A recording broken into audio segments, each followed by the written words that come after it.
Hello everyone, स्वागत है आपका पाठशाला ऋषिकेश के यूट्यूब चैनल पर।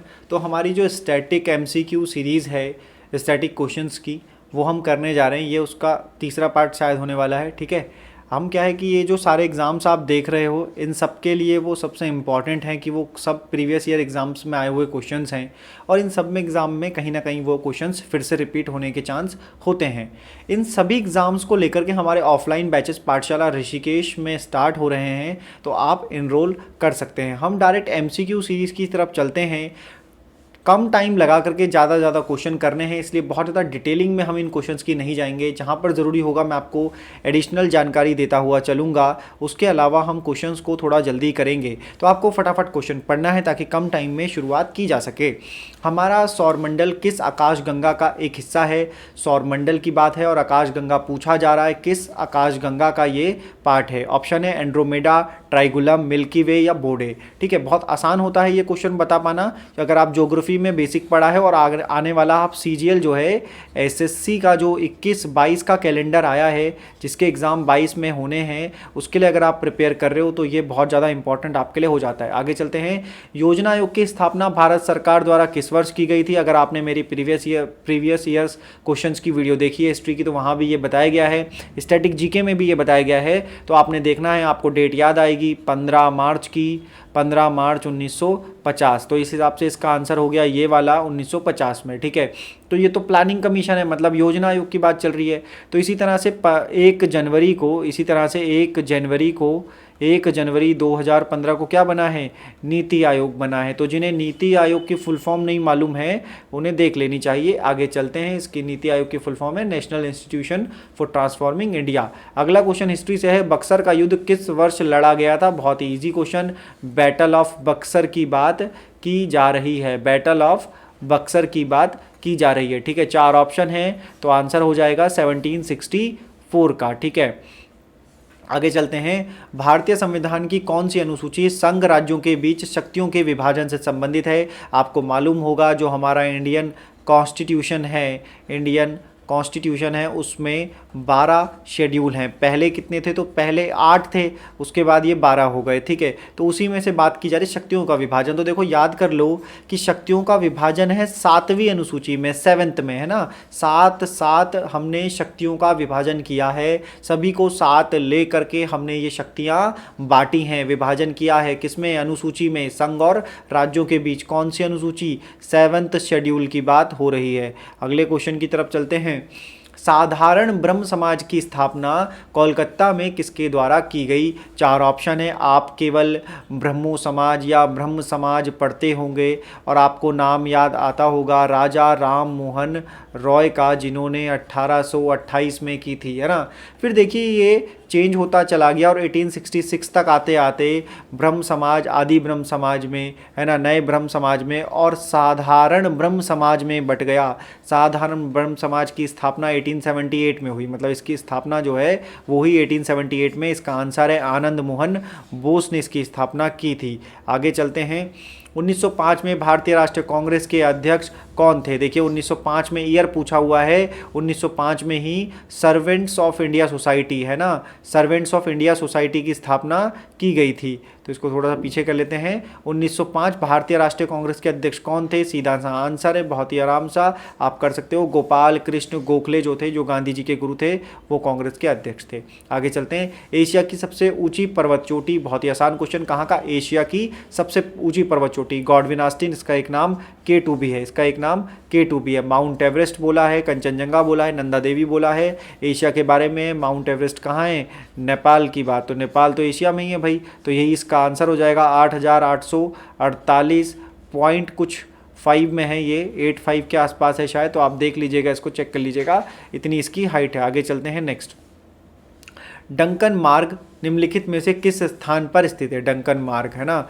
तो ऑप्शन डंकन मार्ग, या इसे डंकन या डुंकन पास भी कहते हैं। देखिए है क्या, जो अंडमान निकोबार है ना, इस तरीके से फैला हुआ जो अंडमान निकोबार है, ठीक है, अंडमान निकोबार जो है वो इस तरीके से, तो देखिए कई जगह पे वो 8 डिग्री चैनल 9 डिग्री चैनल और 10 डिग्री चैनल से डिवाइडेड है ना।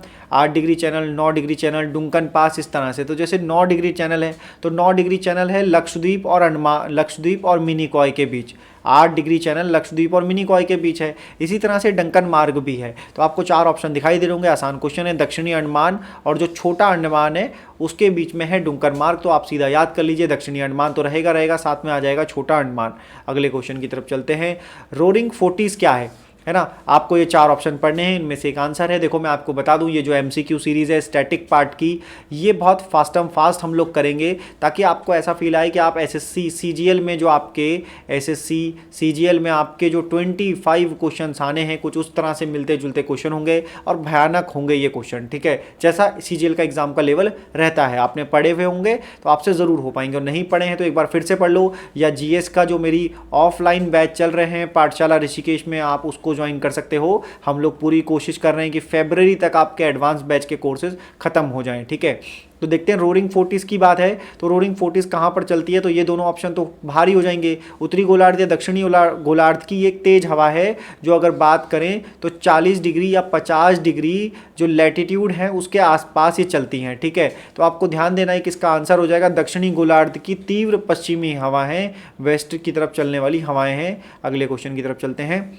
निम्नलिखित में से किसने भारत में सबसे पहले पाई के मान की गणना की थी, पाई के मान की गणना की थी, इसका एक आंसर बताना है आपने। आप बता सकते हैं पाई का मान अधिकतर आप देखते होंगे 3.14 या 22/7, ये सब आपने देखा होगा, यही है पाई लिखा हुआ, यहाँ पर ये पाई बना हुआ है सुंदर सा, 4 ऑप्शन, तो सीधा सा आंसर है आर्यभट्ट। आगे चलते हैं।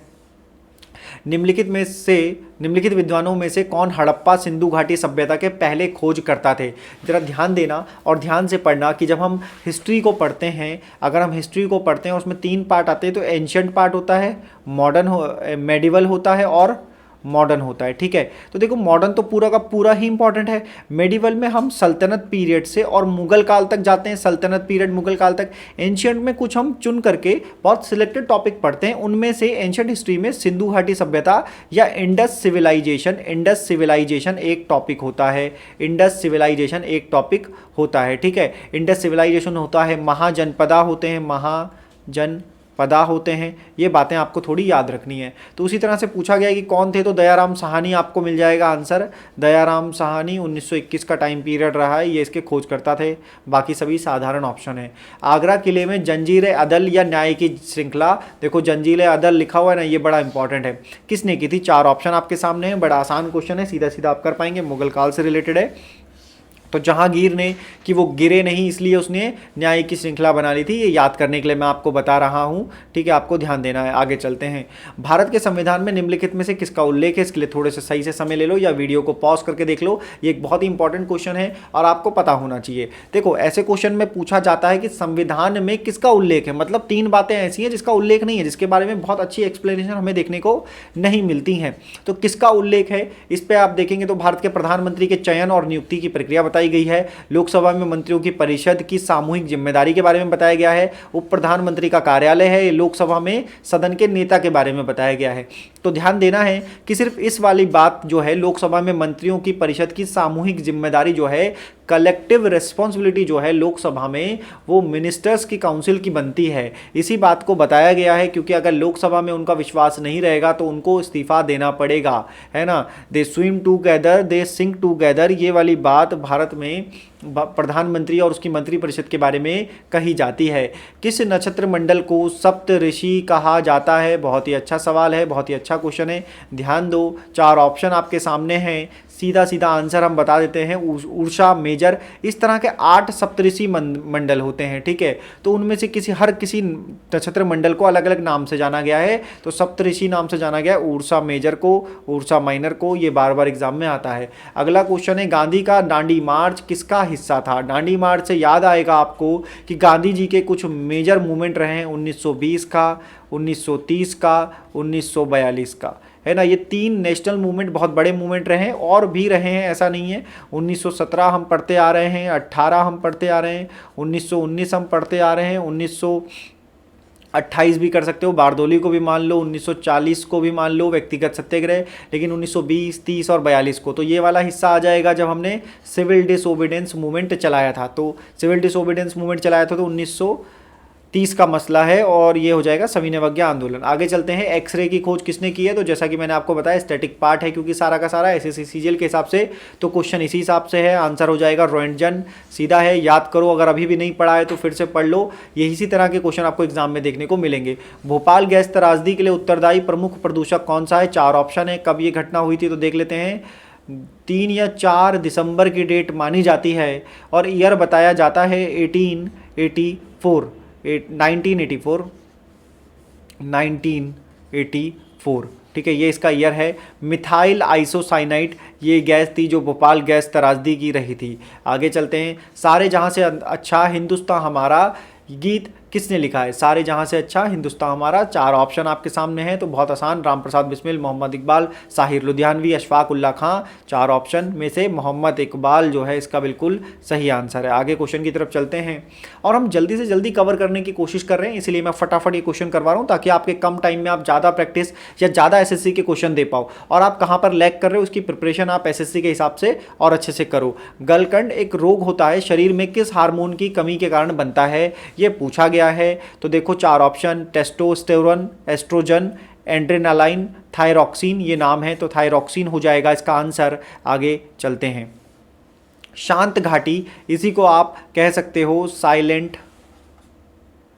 वैली, साइलेंट वैली, वैली तो समझते हो घाटी, किस राज्य में स्थित है? बिल्कुल बच्चों वाला क्वेश्चन, एसएससी की तैयारी कर रहे हो तो इतना तो ज्योग्राफी पढ़ा ही होगा। केरल इसका आंसर हो जाएगा। आगे चलते हैं, भारत में कुल कितने मुख्य बंदरगाह हैं? तो देखो इस तट से लेकर के जहाँ तक भारत का तट लगा हुआ है ना, वहाँ तक बंदरगाह ही हैं। अगर कोलकाता मतलब वेस्ट बंगाल की बात करें तो कोलकाता मिल जाएगा आपको, गुजरात की बात करें तो कांडला मिल जाएगा, ठीक है, कांडला मिल जाएगा, महाराष्ट्र में 2 मिल जाएंगे, गोवा में 1 मिल जाएगा, ठीक है। तो इस तरह से अगर टोटल आप गिनोगे तो आपको 13 मेजर पोर्ट मिल जाते हैं, आप काउंटिंग कर सकते हो। अगर यहीं तमिलनाडु की बात कर लें, तमिलनाडु में एक तो एन्नौर मिलेगा, एक तूतीकोरिन मिलेगा और एक आपको मिलेगा चेन्नई। तो तमिलनाडु के बंदरगाह आप इसी तरीके से याद कर सकते हो, ईटीसी, एन्नौर, तूतीकोरिन और चेन्नई, ठीक है, तूतीकोरिन है ये, तूतीकोरिन है ना। जिन्होंने पढ़ा होगा ना उनको याद होगा चेन्नई, और यह है चेन्नई, तो चेन्नई भी याद कर सकते हो। यह है एन्नौर, ठीक है, ऐसे याद कर सकते हो। आगे चलते हैं, नेक्स्ट क्वेश्चन की तरफ देखते हैं। प्रसिद्ध गिर वन कहाँ है? गिर वन कहाँ स्थित है? गिर वन के बारे में बात की जा रही है। 4 ऑप्शन है, आपने बहुत सुना होगा एशियाटिक लॉयन के बारे में, तो आपको आंसर याद आ जाएगा। बहुत ही सस्ता और आसान क्वेश्चन है। एसएससी स्टैटिक जीके के हम लगभग हर पोर्शन से, जो भी जीएस का पोर्शन है वहाँ से अच्छे क्वेश्चन आपके सामने ला रहे हैं। तो अगर आपको ये पसंद आ रहा है सेशन तो आप लाइक कर सकते हैं और यूट्यूब चैनल को हमारे पाठशाला ऋषिकेश के सब्सक्राइब भी कर सकते हैं। अगला क्वेश्चन है, विटामिन बी की कमी से होने वाला रोग। तो मेजर है कि जो अगर आप साइंस पढ़ रहे हो और साइंस में आपकी दिलचस्पी नहीं है तो कम से कम साइंस का स्टैटिक पार्ट तो पढ़ ही लो। स्टैटिक पार्ट में बायोलॉजी स्पेशल है कि आप बायोलॉजी को जो है पढ़ लें, ठीक है। Scurvy, dermatitis, phrynoderma, beriberi. Vitamin B की कमी से कौन सा रोग होता है ये पूछा गया है, आंसर है बेरीबेरी। कहानी खत्म, ये सी हो जाएगा, ठीक है। आगे चलते हैं अगला। तो क्वेश्चन इतने ही थे, हमने जल्दी जल्दी कवर करने की कोशिश की है। आपको अच्छा लगा होगा, अगर अच्छा लगा है तो सब्सक्राइब कर लीजिए, लाइक कर लीजिए और हमें फेसबुक पे पाठशाला ऋषिकेश के नाम से फॉलो कर सकते हैं। वहाँ आपको सारी नई नोटिफिकेशन जितनी भी डिटेलिंग वो मिल जाएगी। इंस्टाग्राम पे फॉलो करिए, टेलीग्राम पे और यूट्यूब चैनल पे साथ बने रहिए। ऐसे ही स्टैटिक जीके के लिए MCQ सीरीज़ लगातार चलती रहेगी जब तक आपका SSC का एग्ज़ाम होता है। हमें देखने के लिए धन्यवाद। आज के लिए इतना ही, थैंक यू वेरी मच।